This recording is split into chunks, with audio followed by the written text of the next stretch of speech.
we've got Reise the Terror Teasdale, who's making big waves in the MMA world. He is the lightweight world champion of Battle Arena.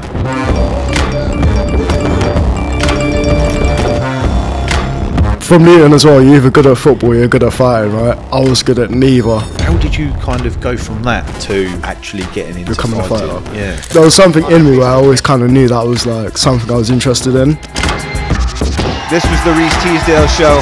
First time I ever sparred or anything, I got punched in the face and started crying. How did you end up going from Luton to Northampton? Because Luton is just not a nice place to live. What's the kind of timeline that you're thinking for professional? My personal goal is somewhere within the next 2 years, so I'd like to turn pro by at least the time I'm 23. The level of amateur is so high, you can't really get away by being like a half in, half out. And my last camp, like, it was a bit more of extreme than a normal camp because there was like personal rivalry, so I was killing myself in camp. Like, I was working hard this last camp. If you sleep on a win, you know, you wake up with a loss.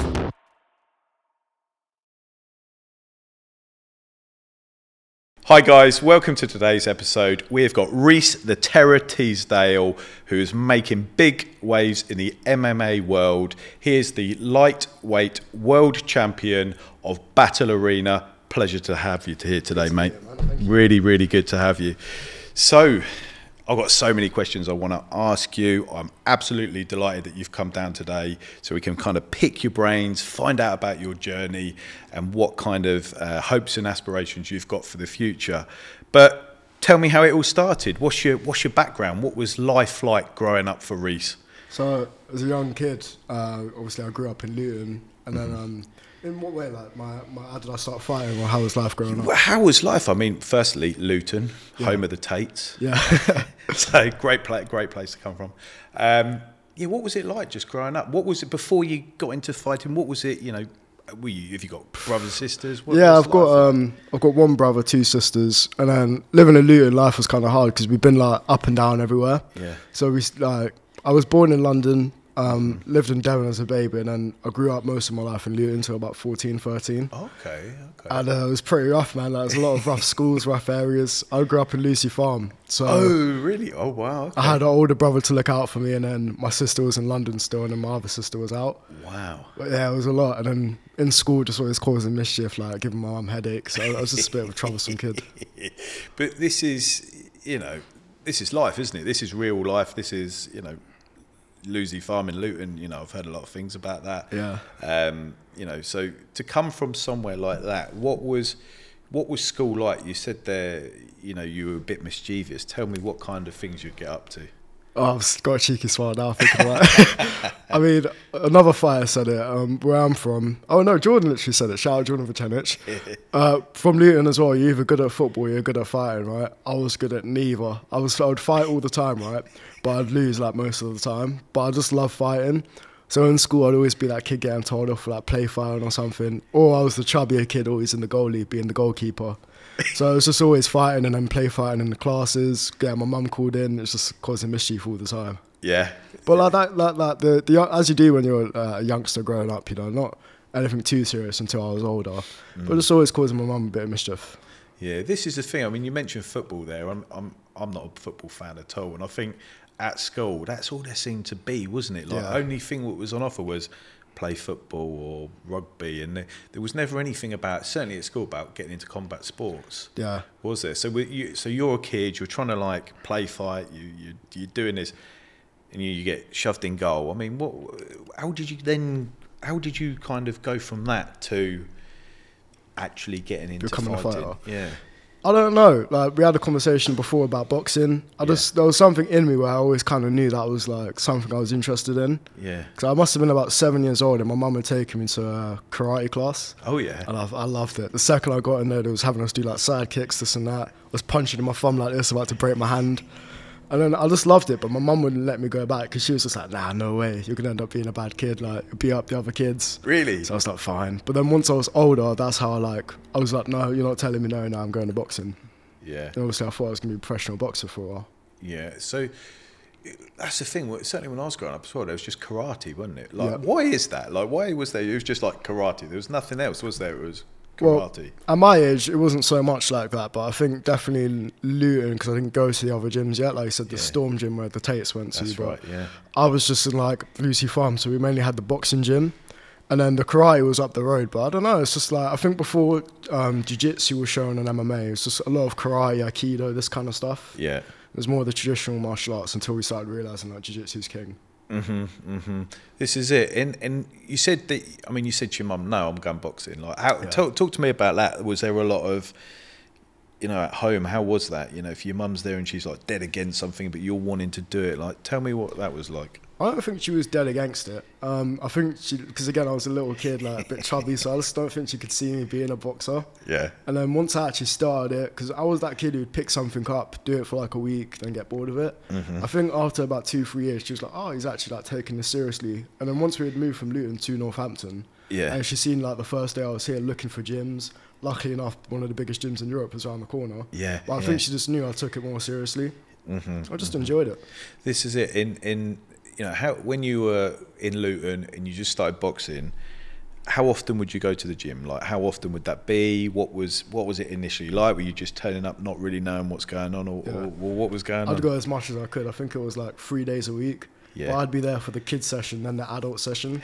I remember I always tell the people who I'm training, especially the kids, first time I ever sparred or anything, I got punched in the face and started crying. So I started crying, right? And then when all the other kids who I coach now, when they're getting upset, I'm like, hey, listen, you're doing better than me. I started crying after this. Yeah, and that's something I think is really cool. I mean, you mentioned the kids there. You actually teach my kids, which is, how I got to know you, really. And that, do you kind of take a lot of your experience from when you were doing it, and you said that you got punched in the face and you were crying, do you kind of impart that knowledge onto the kids now? Is it kind of is there anything that you do different? Or no, 1000%. It's definitely all the things I've learned over the years combined, because I've had a lot of different coaches, so I kind of take everything I've learned. I mean, I've even dabbled in capoeira and stuff like that, so sometimes I will let them come in and do the warm-up of capoeira, so I take things from everywhere and then kind of make it my own, I'd say, because it's not capoeira I'm teaching like capoeira, MMA, and then normal MMA, so I definitely use everything I've taught together. And do you think, like, what was the reason that you moved from Luton up to Northampton? Like, so what was that like? Was that with your mum or on your own, or what happened to go from Luton and then Northampton? It's like almost like out of the frying pan into the fire, isn't it, really? Like, it's just enough, because it's only up the road, isn't it? Well, how did you end up going from Luton to Northampton? Well, I think my mum naturally wanted to move, and then I know at the time we was just going through some ag in the family, so I think we just wanted to get away from it, have like a fresh start. So when we come up here, it's just like literally a fresh start.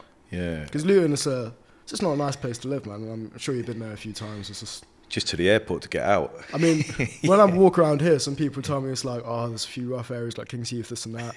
Everywhere's a rough place, don't get me wrong, but coming from Luton, I walk around, I'm like, oh, it's so lovely around here. So nice. That's it.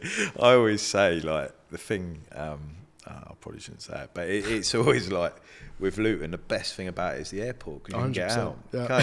It's just, and it's so easy to get to from Northampton. Even our shopping malls and everything, it's just like, it's just a grimy feel. I mean, I love Luton. It's my shithole, you know. But that's it. I don't know. It's not the place I want to live. Yeah. And with Northampton, then, so how old were you when you actually came up? I think I was 13 or 12. 13. So in school, secondary. That's like a terrible time to move, right? Literally. So you've just kind of like got a group of friends, you're kind of settled into school in Luton, you're going through your day to day, you know what's going on. Like, how do you deal with that? What's going through your head when you come up here? You're just like kind of dipped out and chucked in. At the time, it sucked, but I think in the hindsight, it kind of like not saved my life. That's probably a bit extreme, but it definitely helped me go down more of a straight and narrow road. Yeah. Because the group of friends I had in Luton, God bless them, they was like more mischievous as well. Yeah. So I can see some of them, not all of them, but some of them now they're like maybe in prison. Some of them now are just doing stuff down the road. So it's like, I think coming up here and leaving that base of friends, coming up here and then making a new branch of friends, or even like you said, sticking to myself a bit. Like most of my friends are in the gym, and I think that's definitely better because it's kept me off the street a bit more. Yeah, this is it. And what school did you actually come to in Northampton, didn't you? Northampton Academy, then I got kicked out and went to behaviour school. Oh, really? Yeah. So, for fighting. For fighting. Yeah. So it's like a running theme here, like you constantly wanting to fight, and What do you think that reason was why you wanted to fight? Like, what was? Is it something inside that? Is there any like why? What's the why? I don't know, because you say that and everyone naturally thinks you're just trying to sound like a hard man. Because I'm not trying to sound like that. I loved fighting. I think I was really angry at the time. Stuff going on between me and my dad. Yeah. So I had a lot of anger from that, and then I don't know, fighting was just a way to let it out. Like even I remember having like a school counsellor and him asking me like, "Why do you like fighting?" It wasn't actually me saying like me hurting people. It was like I enjoy getting hit, and I enjoy putting that pain onto other people. Yeah. It sounds kind of sadistic, but you know what I mean. I kind of enjoy getting hit. Yeah. There's like a weird feeling about it, and then I enjoy putting it back. Like that's what you need as a fighter. Like I enjoy being the hammer and the nail. Yeah, love that hammer and a nail. And don't get me wrong, when Jordan Vachanish is teeping you in the stomach, it's not very fun being the nail. But I can imagine it's absolutely. But do you think then? I mean, like, you know, it's that kind of. You could call it like a way to express yourself. 1,000%. Yeah. Because I wasn't very good at English. Even like all the other sports we do, like cricket, I was okay at badminton, to be fair. but none of them would like. I'd enjoy, but even when like I'd be fighting, I don't know, it just felt like more like me. I could literally express myself. Like you see it when I walk out to fights. It's just like I don't know. My mum even says it. It just feels like me. It feels kind of normal. You do, and you know when I came to see you at your last fight, you just look, and we'll talk about that in a lot more detail later. But you just look so relaxed, like you're in the place you're meant to be. Yeah, I mean, I wouldn't say I'm relaxed, but definitely it feels like more like home. Yeah. Like you're wearing a bit of a mask, right? Like you're really nervous, but then literally like Mike Tyson says, the closer you are, and then once you're in the cage, then I'm like, it's go time. It's more excitement, I think. Yeah, no, absolutely. I mean, you touched on your dad there. I mean, what kind of things were you dealing with that was making you feel like so wanting to express your way through fighting? What was kind of going on with that? I think it was more like I felt abandonment. And then, not to go too into it, it was just I didn't see my dad a lot. So it just kind of sucked. I felt like I was always wanting someone who wasn't there, like a father figure. And then obviously at the time, I won't go into it too much, but my mum had another relationship which wasn't like over the moon. It wasn't great. So I saw stuff through that, and I think that just really helped put a chip on my shoulder. So now it's like when I do fight, I definitely go back to that little kid who was angry a lot and then use that. Yeah. Now I'm kind of happy about it, but at the time, you know, I was very angry about it. Sounds like you've used it as a way to kind of drive yourself forward. 100%. And do you find as well, like, your trainers now provide you with like that good male role model and that? Yeah. Like I said to you just before we started the podcast, I think most fighters or most people who are coaches, they've gone through something in their life. And then to be able to have people who relate that to them, like they've looked after me definitely since going through hardship or going into care, which you said we don't talk about. But they've definitely helped me in like loads of different ways. Like Danny's definitely been like the father figure a little bit. You know, when I actually living on my own, he definitely like helped me. That's it, isn't it? And I think it gives you that direction, doesn't it? And if I always believe like people that are doing or have done what you want to achieve are just such great mentors, aren't they? Because they've lived through it. You get a lot of people, and you see it online now in the world we're living in, that they just, I'm a coach. It's like, well, what have you done? What have you gone through? What struggles? How many fights have you had? Exactly. Like, what have you been through in your life? Where have you been? Exactly. And it's only really when people have walked the walk, and it's not just talking the talk, is it? And I think that's amazing. But you know, you've gone from school, you're kind of 13, you're here, you get kicked out, you go to your behaviours school. Is it like you're at this point, what's going through your head? How do you get that clarity to move forward? A huge crossroads, bro. Yeah, it's like that, isn't it? Literally like that. Now that I'm older, I feel like I'm out of it, so I can talk about it. Yeah. But man, it was a lot. I remember being in school, and once you was in behaviour school, right, you'd see all sorts in these behaviour schools because it's all the bad kids, right, put together. So you can imagine what's going on in the toilets, who's doing what. They're not just selling candy and that. So you see a lot of it. And obviously, at my age, living alone around 15, you see temptations like, he's making money from this. They're over there doing this, but definitely being in BST, I can't tell you how much they've definitely saved my life is a bit extreme. But like they've kept me under their wing. Like, what the fuck are you doing? Get back in the gym, keep training.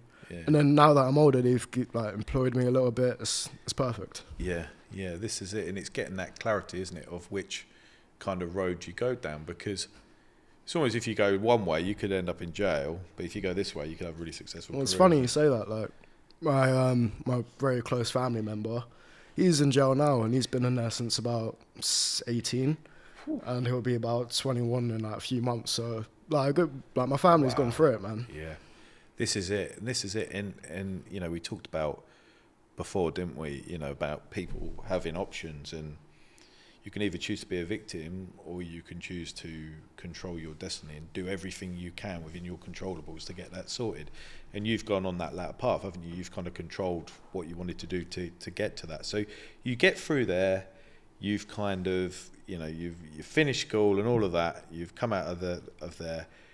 What are you thinking? What in your head, what are you thinking? What's my next steps? What do I want to do? How do you kind of get from doing some work in BST and how does it go from that to kind of leveling it up to where you are now when you're like training, coaching kids and all of this? What's that kind of part of the journey like? I think it was just a gradual growth. Like, definitely I could notice after going to Dubai, my first fight, how like good my skill was. And then training with the people I trained with, I think there's something switched at 18. Where I was like, I need to start really taking this seriously. And then living alone and like so close to the gym, I'm just like there 24/7. Like since my last fight, I've still been going, but I've had like a little time off to see family, this and that. But it's just I'm there all the time. It's like my second home. This is it, isn't it? It's just a case of immersing yourself in it. And you know, it's not being a fighter. That can't be an easy life, easy choice. Getting punched in the face and you know, just the amount of training, diet and nutrition. Oh, the diet, mate. Oh. Tell me about that, because, I mean, you're walking around at the moment. What kind of weight are you? Oh, we won't share that to the opponent. We're heavy. But normally walking around, I'm about 75, 76. About that. And then obviously we're cutting down to 70, so the diet's quite a lot. So it's tough, isn't it? It's tough on the body, and it's probably more tough on the mind than anything else, right? Yeah, that last kilo and a half, like you're in the bath and you're just like, oh, I'm just coming overweight, like it sucks. And what's going through your mind at that time? Because that's got to be like probably, I'd imagine, the biggest struggle of the whole kind of fight camp. What's going through your head, like when you're thinking, why the fuck am I doing this? Or are you thinking, just keep going? What's going on internally? Well, when I'm a bit more secure and professional, I'll definitely share it in more detail. But I've told my teammates now I go to a pretty fucked up place when I'm like this. So I normally look in the sky and think about like the people who are up there watching me, and like that's normally always my drive. Like I leave every fight hoping that I've made them proud. So when I actually won the belt, I literally like lay down on the floor for a sec, looked up, had my eyes closed. I was like, I fucking did it. So that's normally where my mind goes, and it goes there in the bath as well, where I'm cutting weight. So that's normally where my head goes. So it's having that that kind of real burning kind of reason to do it. It's not just, I'm doing it for the sake of it. You've got to have a compelling reason 100%, to do that. That's super interesting. So it's weird to explain. Like, it sounds kind of weird. I have like a voice kind of like when it's like 4 a.m. and you're running by yourself, like you can look up in the sky and it's like, I don't know, it's just more of a reason why I'm doing this. Hey guys, I just want to take 30 seconds out of our video today to talk to you about today's sponsor. Our sponsor is QB Rooms. They've produced this video for us today. So if you're in need of a podcast, content creation, or music videos, or in fact videos for anything, you need to get in touch with QB Rooms. The link is down below now. If you click on this link, it will take you to QB Rooms website. And do you think so with, you know, everyone that likes combat sports, they'll hear about fight camps and, you know, you're preparing for the fight. What actually happens during that period? So you hear you're getting a fight. Talk to me firstly about how the fights get arranged. So who comes to you, or you're just sitting there day to day and then someone comes to you. What happens? Talk us through it. I love how it happens, to be fair. So I'll sit there maybe just like having a scran, and then I'll get like a messenger alert from my coach going, oh, they've offered you this and that. Is that Danny? That'd be Raymond. Raymond. And literally like I'm always going, oh yeah, sweet, we'll fight. So they literally just go to Raymond. So he's like the point of contact. Yeah. And they'll just say, we got so-and-so, they were up for fighting Reise. Yep, and I'm just like, yeah, sweet. And then he just passes you, do you want to do it? Yeah. Or is there any conversation that happens between you and Raymond to, you know? That's pretty much always been a yes. Like, obviously, COVID times, this and that, I said no to literally one fight. Yeah. But I hate saying no to a fight. I think that's just my ego. So that time, no, I was injured as well. I had another time I had to say no. I think that's just being smart, but I hate saying no to a fight. So pretty much when they come through, I'm just like, yep, sweet. And is that, how do they match it up? Like, how would they know, oh yeah, that's a good fight for Reise, or how would you know when it comes to I think they just look at him. Like, I'll have a look at him myself. When you say you have a look, where do you look? YouTube. Like, I'll normally YouTube. Google their name, see who they are, like, see what they're good at. And it's all about weight. Like, if you're my weight, I'm the champion now. Like, you're gonna have to fight me. Like, I don't really care. When I was 16, I shouldn't be fighting at 16, but when I was, I'd be looking at the people like, oh my god, he's 21, like he's gonna destroy me, and I'd still win. Wow. But now, yeah, I remember being like 18, and then going in, 18. being up one of them guys. I was like, well, I'm actually pretty good at this. Yeah. And then now I'm 21. I haven't asked about anyone's age. Care about them too much. Yeah, it's just a fight now. And so Raymond comes to you, and then what's that kind of, from you having that conversation with him, what's the like next steps to kind of that fight camp and getting a date in? Do they come with it? There's a fight on this date, Reise, and kind of normally how far out is that? I like to take at least 8 weeks just to get myself mentally and physically prepared. Like, I literally, not a lot of amateurs do, but I like to have like a proper camp. Yeah. Because I just feel like at the end result, I'm going to be the best fighter I can be. I know some guys take them on like a week's notice, but I don't see why you do that. Then you're just not going to be at 100%. Yeah. I'd rather go into the fight after like 8 weeks of running at 4 a.m., like getting myself mentally prepared to fight this specific person. Yeah. And I like doing a lot of visualization. So you asked the question of what do I do? It's like, if they're a really good grappler, I'll be visualizing grappling a lot. I'll be grappling with a lot of the guys in the gym. If they're a good striker, I'll be striking a lot because, you know, we've got loads of good strikers in the gym. So I'm pretty much ready to fight any type of fighter. I think for me, it's mainly about actually putting in the work and thinking about strategies and this and that. And then so you got that 8 week period, and it's like the diet, does that start pretty much straight away? Pretty much straight away, yeah. Depends how big I am during the camp. Finishing this grind, you're like, oh mate, there was literally one time I think I was eating a brownie and he goes, do you want to fight on this? I was like, for fuck's sake, Raymond. Just kind of eating some fried chicken over here. So you kind of get that almost, that's like the last day for food. Yeah. What I mean, it depends where you're weighing. Like, if I'm really light, like in summer, that's a great time for me to fight. I can be really active because the weight's low, the sun's out, loads of runs. But during winter, I need a good little... That's got to be a hard slog, wasn't it? Your last fight, November the 25th, you know, that's in the depths of autumn, isn't it? It's dark, it's rainy, daylight is just so short. That's got to be tough, man. That's the work, though. I mean, I do prefer being consistent in summer, but I think at the time, it's just like, I wanted to fight again and defend my title. And I just want to bang out loads of fights, because at some point, I'm going to be professional doing this at this time of year. So it's just getting used to it. And what's the kind of timeline that you're thinking for professional? What's that going to look like for you? Do you have any idea? Are you able to share it with us? What's the kind of thought? My personal goal is somewhere within the next 2 years. So I'd like to turn pro by at least the time I'm 23. Yep. And to be honest with you, like, it sounds very big-headed because I've got, like, I know it sounds big-headed because I'm not at the level just yet. But I'm a bit like, oh, let me turn pro, guys. Like, I feel ready in myself, but I know I'm not yet. But it's good because I can feel myself getting ready to that level now. So just literally, once my coach says yes, shit, I'll turn pro tomorrow, you know? So that'll be Raymond who'll come and just say, right, now's the time. Yeah. Like, if there was a good matchup and they came to me and said, right, we're doing this now, I feel ready to take that step now. So I can imagine it now. You'll be mid-food, mid-chicken, and you get that text through, and then you'll be When I get my professional debut, mate, I'm going to be over the moon. I'm going to be nervous as hell, but I'm going to be looking forward to that. This is it, man. It's super exciting. And you know, are you able to share? Do you know what kind of like promotion that will be for, or where? I'm imagining Battle Arena. Yeah. So off the top of my head, I'm imagining this is probably how my career will go, like being pro for Battle Arena 2 or 3 fights. Fingers crossed, get signed to Cage. I can see Cage Warriors definitely like being in my future. I think me and them in the future will definitely be working together. Fingers crossed. And then from Cage Warriors, you know, you just got to keep climbing the ranks, winning fights.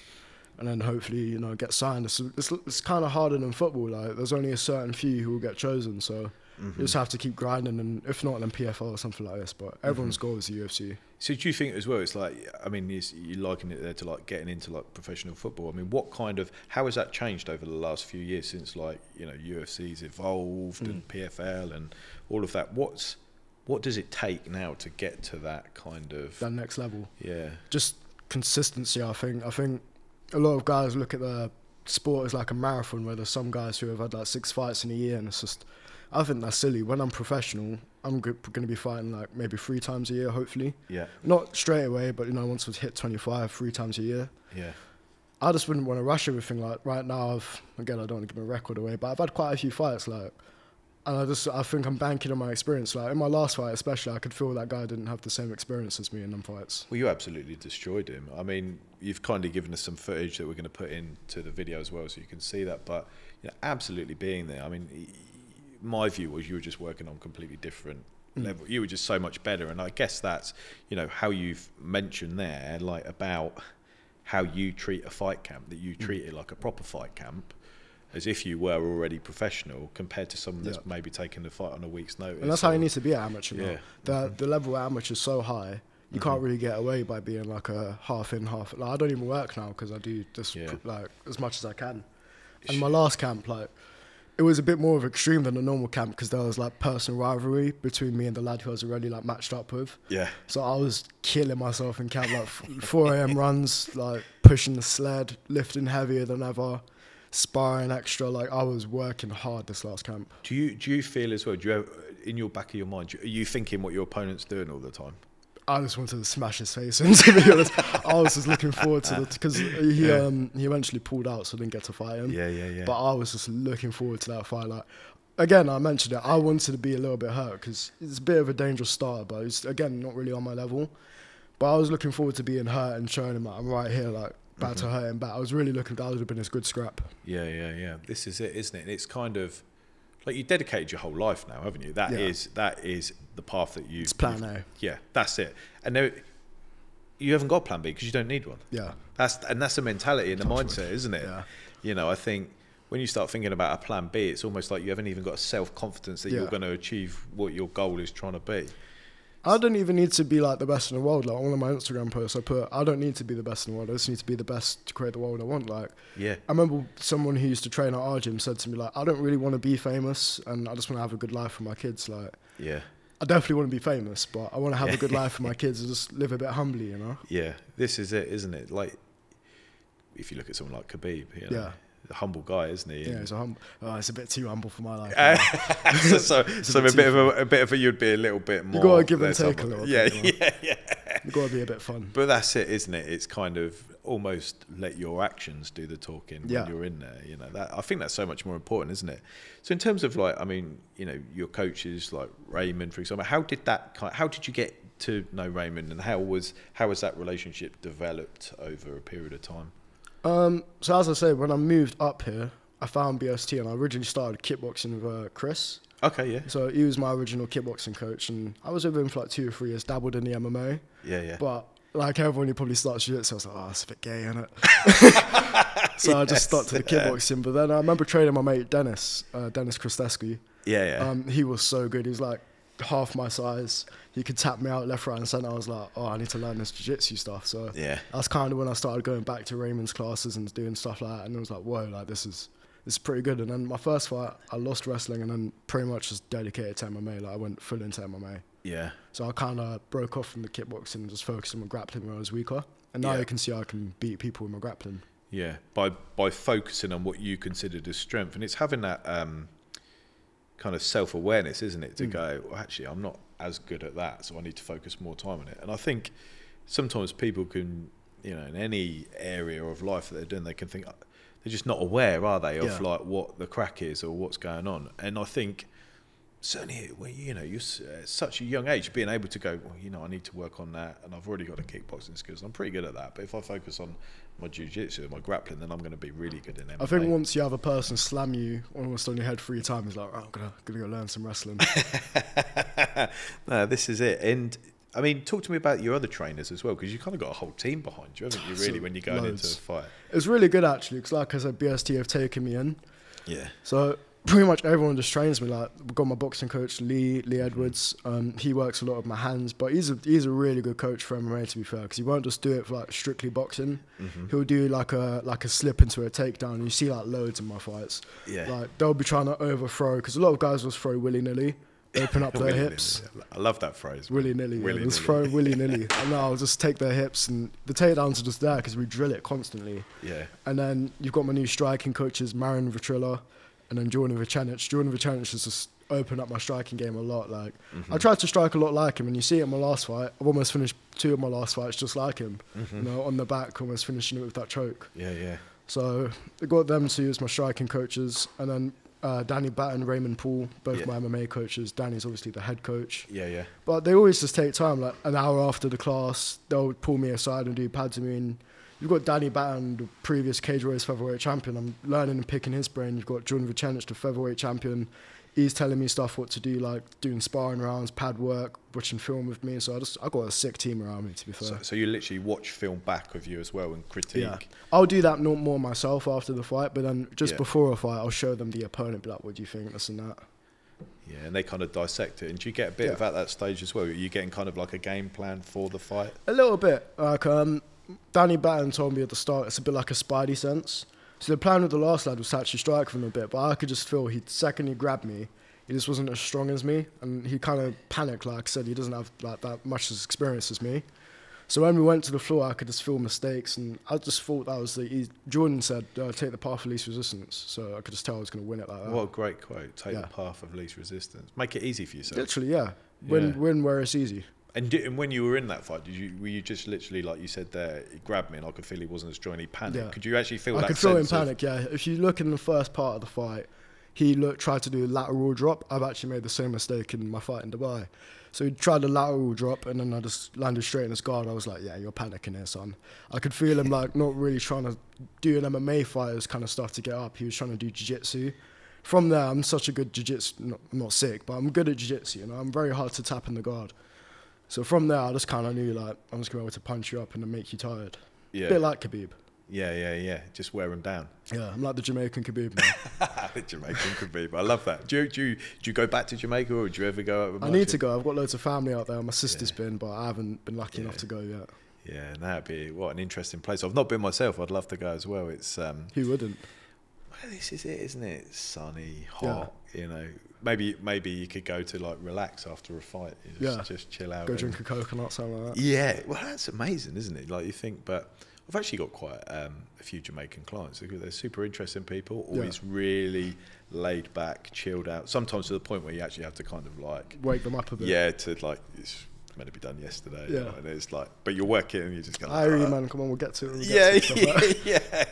I can think of one client. Every time I ring her, she's just so chilled. I feel relaxed actually after speaking to her. But yeah, I mean, what's the kind of what's on your mind at the moment? You've just come out of a fight. You've won. It's been really successful. We've got the belts. Let's show us the belts as well. Both of them, because they made a new belt. So made a new belt specially. Look at these. This is the one I won when I cried, and then this one's a little bit heavier, the other one. You show them on the camera. Look at those.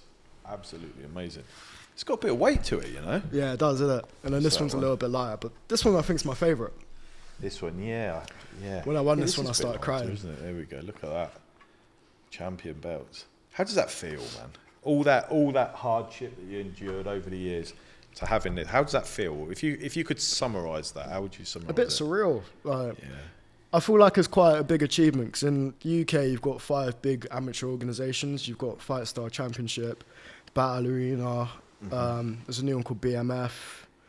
You just got a few different ones like Cage Warriors Academy, and then so obviously we're in the top 5, and now I'm the world champion at my division. I'm proud, but it also feels like there's more out there to achieve. Yeah, I love that. So I'm proud of myself definitely, but it's like, okay, what's next? Mm-hmm. Conor McGregor said, if you sleep on a win, you wake up with a loss. Great quote. Great quote. So I'm just thinking like, okay, these are cool. They look nice on my shelf, but what's next? Yeah, what you go and what is next for you? What if you could have it your way? What would that be?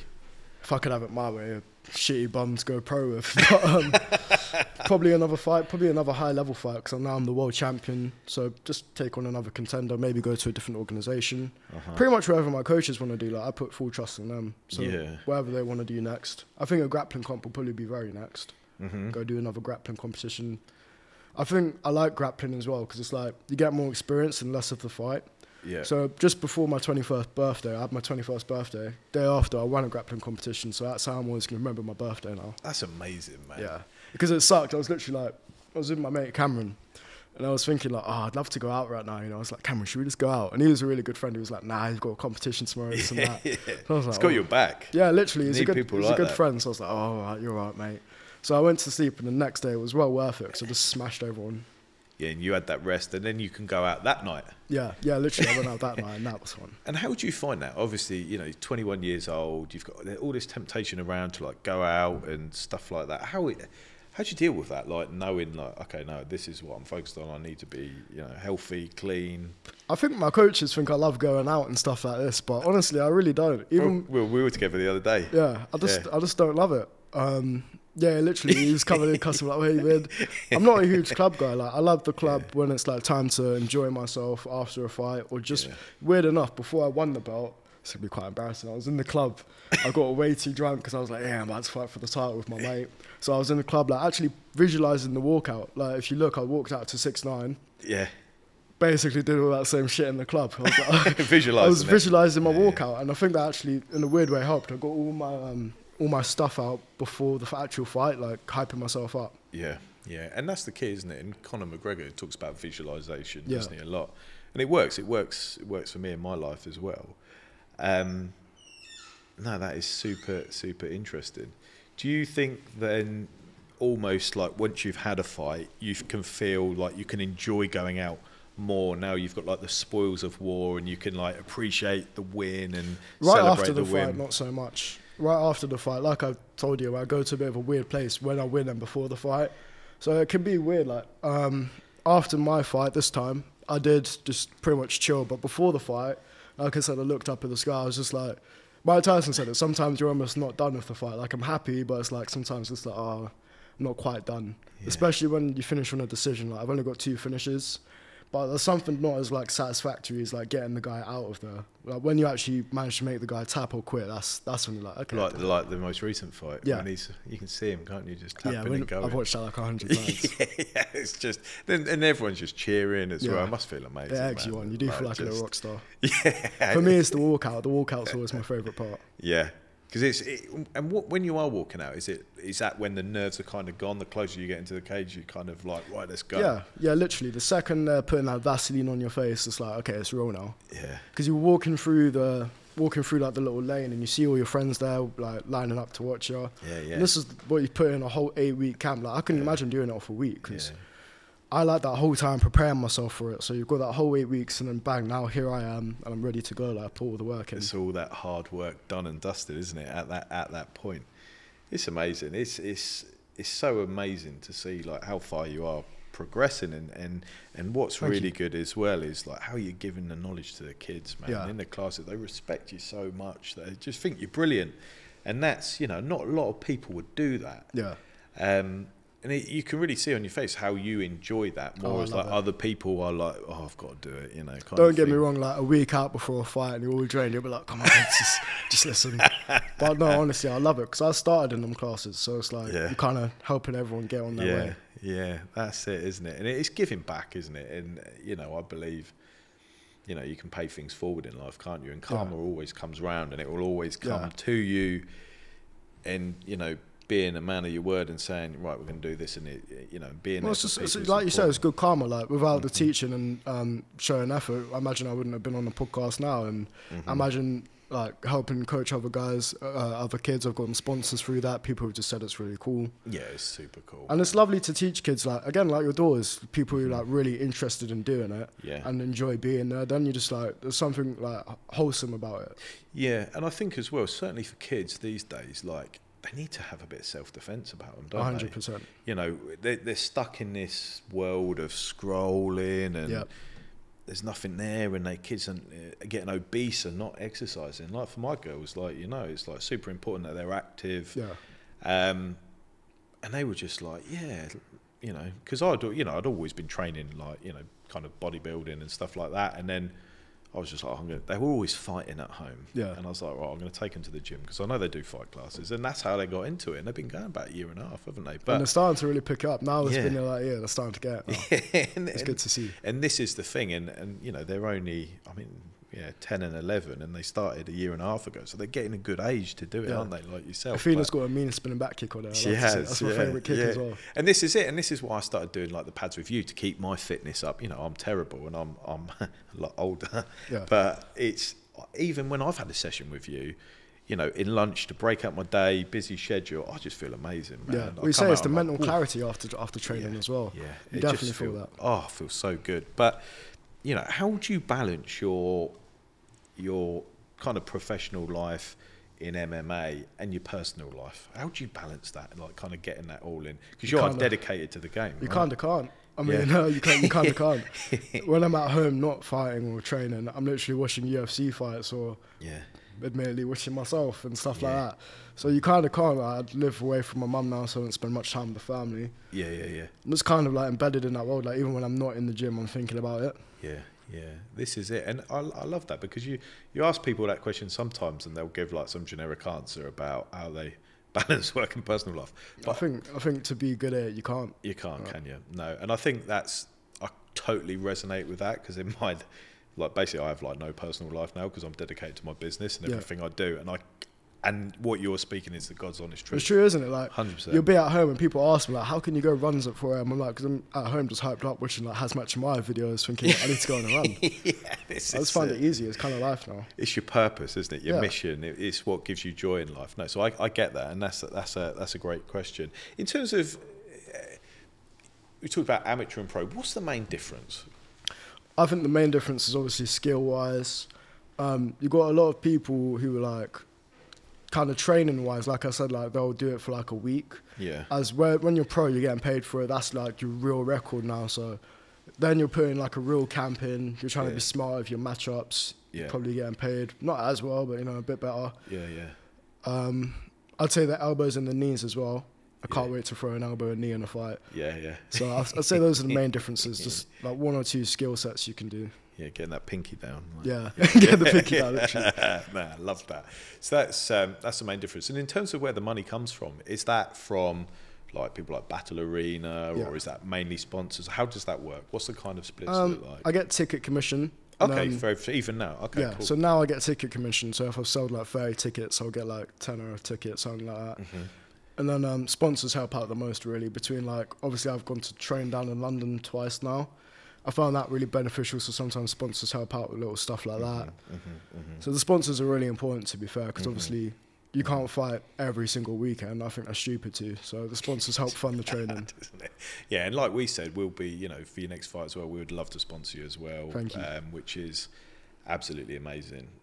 You know, I think what you do is amazing. It's not just, you know, for the sport, it's for like giving back to the kids, the community, all of that, man. It is cool to see amazing. Northampton get behind me, because like when I did move up here when I was younger, I didn't love living here. I didn't love living here.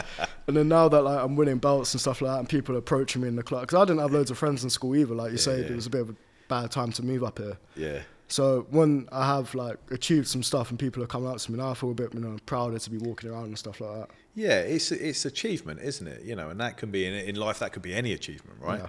But it's just being, when you're so dedicated to what you want to achieve, and then, you know, enjoying the kind of like spoils of war, like we said, it's super, super, super amazing.